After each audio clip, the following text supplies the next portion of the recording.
yang begitu berbahagia bagi mempelai kita di mana meraihkan pengantin baru Raja Sehari majlis menyambut penantu di mana di keluarga pengantin lelaki.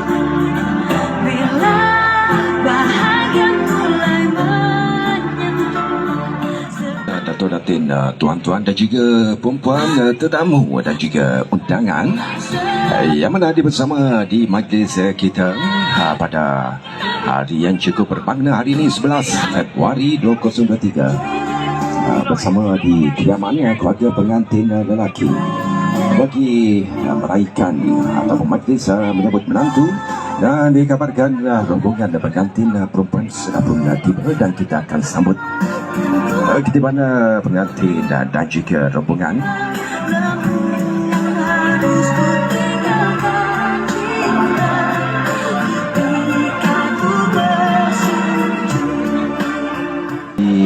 Mana dijemput untuk bersama-sama di majlis di ruangan kita pada hari yang pastinya, hari yang dinantikan.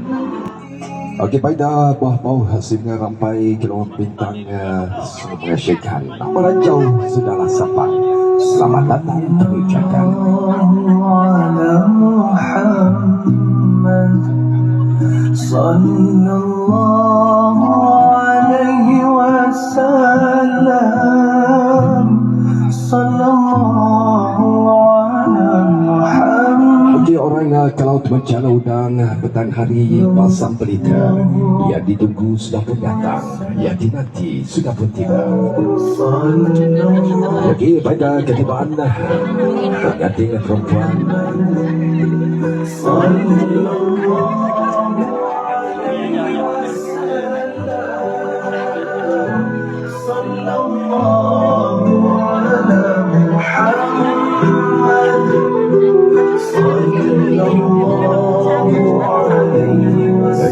pengantin perempuan Siti Nora Syikin di Jahana akan disambut oleh pengantin lelaki Muhammad Fadil bin Yusuf.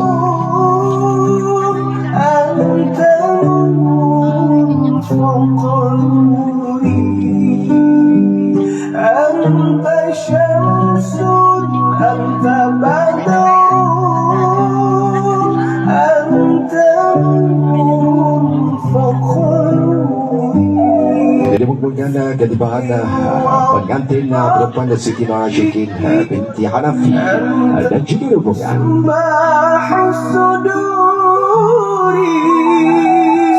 Lagi disambut oleh pengantin lelaki Muhammad Fadil bin Yusuf. Ada bagi pihak keluarga Encik Yusuf dan juga Dr. Asmawati. Dan isi mengalukan kehadiran tetamu dan juga para jemputan serta juga rombongan keluarga pengantin perempuan dari Taipei Perak.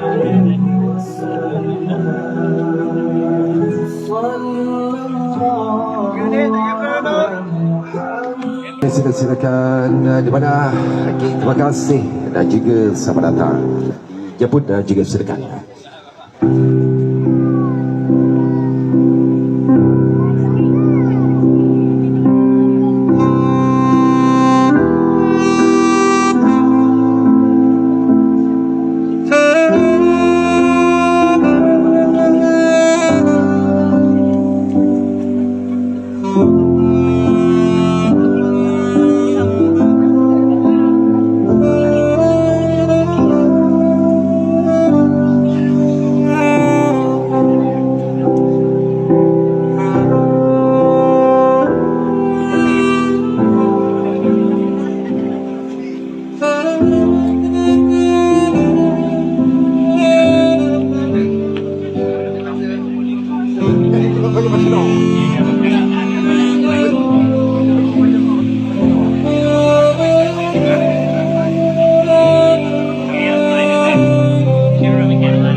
atas nama Allah Khairul Alam, Alhamdulillah tersimpan di dalam.